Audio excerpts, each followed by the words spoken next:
वजीर आज़म शहबाज शरीफ ने कल वफाकी काबीना का इजलास तलब कर लिया।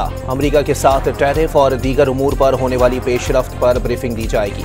इजलास में मुल्क की माशी सियासी सूरत हाल का जायजा लिया जाएगा।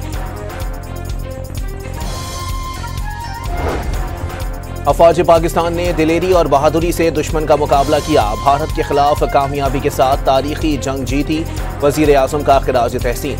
शहबाज शरीफ ने पाक बिजनेस एक्सप्रेस और मुसाफिरों के लिए सहूलियात का इफ्तिताह कर दिया। चीनी की कीमतों में हालिया रद्दोबदल से शुगर मिल्स को 300 अरब रुपए फायदे का इंकशाफ। ऑडिटर जनरल ने पब्लिक अकाउंट्स कमेटी में एदाद शुमार पेश कर दिए।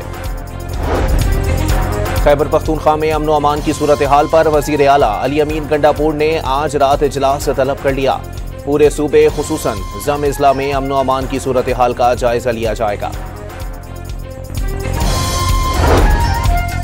और इलेक्शन कमीशन ने NA-1 से अब्दुल लतीफ चित्राली को नाअहल करार दे दिया।